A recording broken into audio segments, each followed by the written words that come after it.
ছোটবেলা থেকে চানাচুর বলতে আমার একটাই পছন্দ, মুখরোচক। স্বাদে, স্বাস্থ্যে। ভালো খান, সুস্থ থাকুন। মুখরোচক, ভালোবাসার ৭৫ বছর।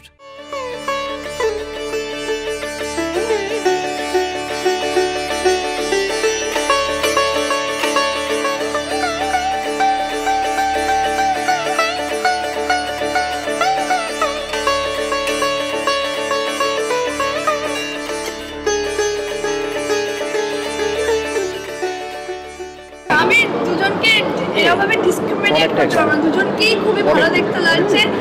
অফকোর্স বাবা, এখন বাবার নতুন নাম হয়েছে হলো পপসি, সেটা আমি এইটাও আমার কাছে একটা স্বপ্নের মতো। যখন গরিমাকে হাতে তুলে নিয়েছিলাম প্রথম দিনে, তখন তো একটা পরীর মতো, সেটা যেরকম একটা স্বপ্নের মতো ছিল।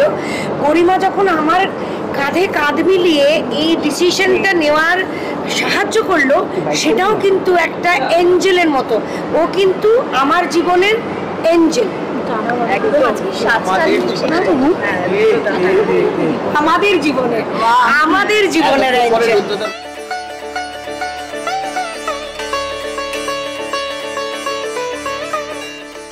রুদ্রদার গলা মানে জোর হয় না, খুব আমার প্রচন্ড জোর বলছে, ছেলেদের আওয়াজ। আচ্ছা, আজকে মেয়ে বলুক মা না বাবা, লুকে কে এগিয়ে? দুজনেই, আমি দুজনকে এভাবে ডিসক্রিমিনেট করছি, আমার দুজনকেই খুবই ভালো দেখতে লাগছে। অফকোর্স বাবা, এখন বাবার নতুন নাম হয়েছে হলো পপসি, সেটা আমি এখন মানে এটা সিক্রেট ছিল যে আমি রিভিল করলাম সবার সামনে। তো পপসিকে তো পপসি গ্লো করছেই, আর মা তো আলাদা গ্লো করছে। মা বললাম না, দুদিনে আলাদা আলাদা।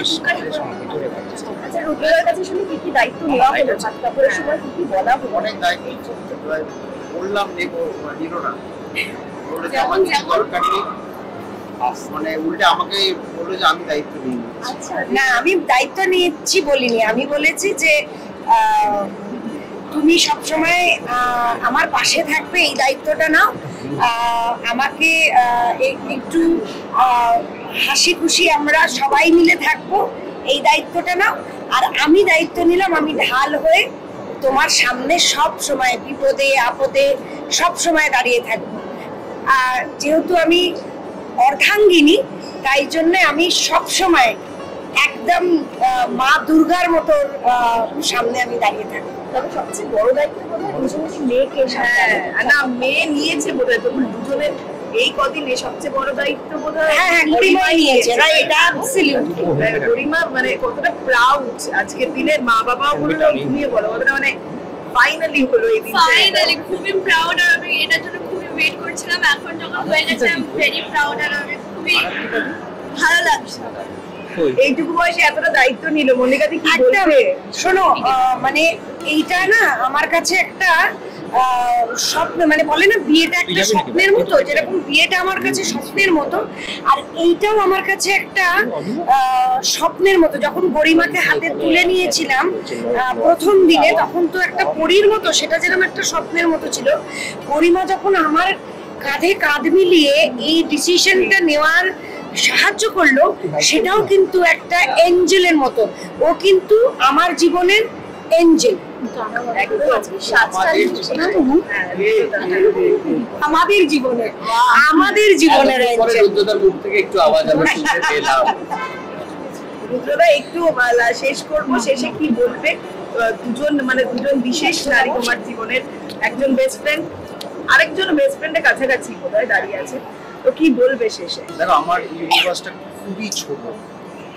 I am absolutely complete family man, আর আমার কাছে এইটুকুনি হচ্ছে একদম জগৎ। এই জগৎটাকে নিয়ে থাকতে চাই ভালোভাবে, সুস্থভাবে, আর ওদেরকে যেন সুস্থভাবে ভালোভাবে রাখতে পারি, সেটাই ভগবানের কাছে কামনা। আচ্ছা, বিয়ে মিটিয়ে কি ঘুরতে ঘুরতে যাওয়ার একটু প্ল্যান রয়েছে? গরিমার পরীক্ষা, কোনো প্ল্যান নেই। গরিমার পরীক্ষা শেষ হলে আমাদের একটা প্ল্যান আছে, আমরা সবাই মিলে ঘুরতে যাবো। তাই তো? জায়গাটা কি গরিমা ডিসাইড করবে? গরিমা ডিসাইড করে নিয়েছি, সেটা হলো আমরা ভাবছি ফার্স্ট, বিকজ আমি একটুখানি ঠাকুর ভক্ত, তো তো আমি ভাবছিলাম বেনারস যাবো আমরা সবাই মিলে। আচ্ছা রুদ্রদা, মল্লিকাদির হাতের রান্না কি খাওয়া হয়েছে এখনো? অনেক।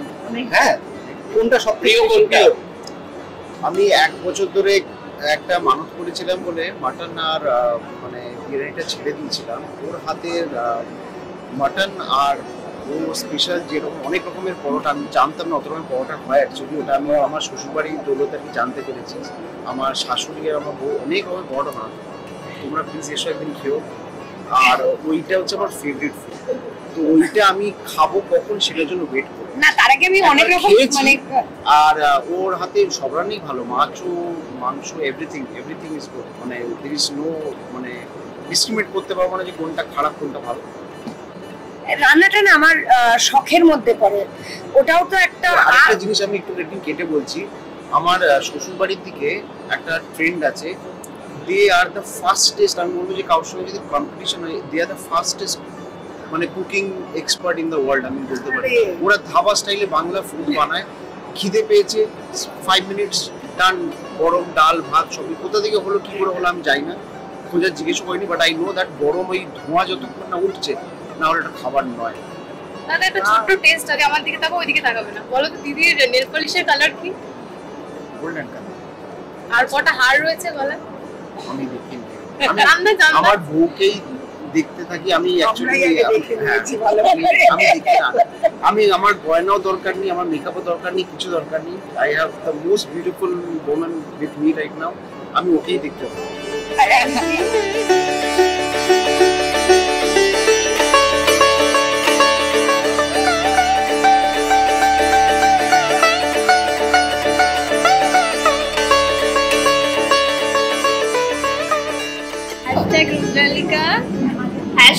রুদ্রালিকাকে অনেক অনেক শুভেচ্ছা। হ্যাঁ, অনেক অনেক কংগ্রাচুলেশন। সেটা সামনাসামনি গিয়ে জানাবো, কারণ আমাদের সত্যি দেখা হয়নি বিয়ের পর থেকে। তো সেটা আগে ভেতরে গেলে তারপর তোমরা ছাড়লে আমাদের। যেটা বলছি যে শাড়িটা, দুজনের শাড়িটা প্রি-প্ল্যান্ড যদিও, কিন্তু দুজনের হালকা আলাদা। হালকা পুরো রংটাই আলাদা আর ডিজাইনটাও আলাদা। হ্যাঁ, আমাদের দুই বোনের মতনই এখন সবকিছু হয়ে গেছে। আসলে কি হয়, ওটা আমার চয়েসটাও ভীষণ সিমিলার। তো আমিও যেমন পরবো ভেবেছিলাম, ও বলছে তেমনই পরবে। তো আমরা খুঁজে খুঁজে আলাদা আলাদা দোকান থেকে খুঁজে বের। কিন্তু দুজনে সেজেছে আলাদা আলাদা, মানে দুজনকে আজকে ডিফারেন্সিয়েট করা যাচ্ছে না। হ্যাঁ, মানে এক লাগছে। ওই জন্যই আমরা একটু আলাদা সেজেছি আজকে। হ্যাঁ। আচ্ছা, মল্লিকাদের নতুন জীবন শুরু, যেটা প্রথমে শুভেচ্ছা জানালে, তবুও বলছি কি বলবে, মানে নতুন করে দ্বিতীয়বার জীবনকে সুযোগ দেওয়া, সেটা নিয়ে একটু ভালো বিষয়। সবার সুযোগ দেওয়া উচিত, কারণ একটাই জীবন, দুবার কেন? কারণ যদি 3বার 20বারও ইচ্ছা করে, তার একদম অ্যাবসলিউটলি সুযোগ দেওয়া উচিত। আর আমি তোমাদের ভিডিওতেই দেখলাম মল্লিকা দিকে, কারণ আমি বিয়েতে আসতে পাইনি। She is looking so happy, মানে ভেতর থেকে হ্যাপি এন্ড সোলফুলি লাগছে। তো ভালো কাটুক, ভালো হোক। এবং গরিমা সবচেয়ে বড় দায়িত্ব নিয়েছে, এটা বোধহয় সবচেয়ে ভালো। মানে এটা খুব শিক্ষণীয় একটা বিষয়, খুবই শিক্ষণীয় বিষয় যে মানে এত হ্যাপিলি অ্যাকসেপ্ট করা, এটা অনেক বড় বিষয়। আমি ওকে এনগেজমেন্টের দিন এসে বলেছিলাম যে তুই একমাত্র যে বুক ঠুকে বলবি যে আমার বাবার বিয়ে দেখবো আমি। একদমই বলে না, ও সেটাই বলেছে। আমি যেটা দেখলাম সেটা ওকে বলা হয়নি, বাট আমি ভেবেছিলাম শি ইজ প্রাউড। হ্যাঁ, একদম। মানে ও বলছে যে আমরা proud of Garima and Mollika di and Rudra, and we are very happy for them. Thank you. গরিমা এটা বলছিল যে মাকে এই সাথে দেখার জন্য বহু বছর অপেক্ষা করেছে। হ্যাঁ, মানে ও বলছিল মায়ের বিয়ে আমি দেখতে চাই, এটা খুব আমি আশা করব প্রত্যেকটা অ্যানিভার্সারিতে যেন বারবার মাকে খাবে। আমাদের পুরো ইউনিট আজকে ফার্স্ট টাইম ফ্যাক্টরির বাইরে কোথাও দেখা করতে এসেছে। আচ্ছা, কেমন লাগছে আজকে?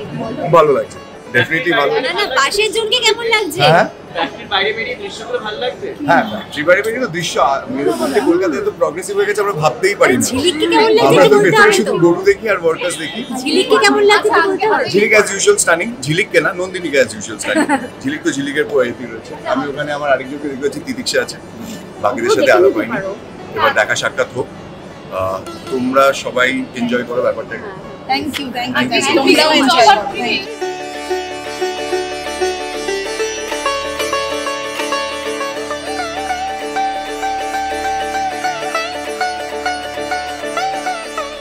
আজকে আমরা খুশি মল্লিকাদি আর একত্রিত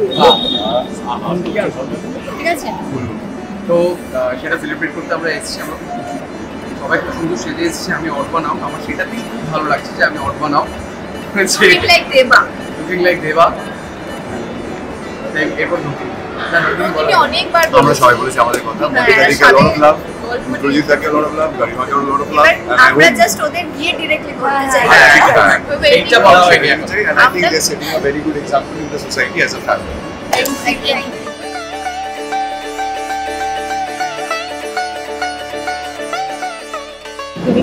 অনেক অনেক শুভেচ্ছা রুদ্রজিৎ এবং মল্লিকাকে। মল্লিকাকে তো চিনি আমি কাজের সূত্রে, আর রুদ্রজিতের সঙ্গে আমাদের পরিবারের খুব পার্সোনাল একটা সম্পর্ক আছে অনেকদিন ধরে। আমাদের ফ্যামিলি ডক্টর, মানে শুধু আমার না, আমাদের যৌথ পরিবারের খুব ক্লোজ, এবং আমাদের গোটা ফ্যামিলি ওকে কনগ্র্যাচুলেট করছে। আমি আমার ফ্যামিলির ওদেরকে কনগ্র্যাচুলেশন জানাচ্ছি, and I hope they have a very very long, never ending happy married life, and I wish them all the best.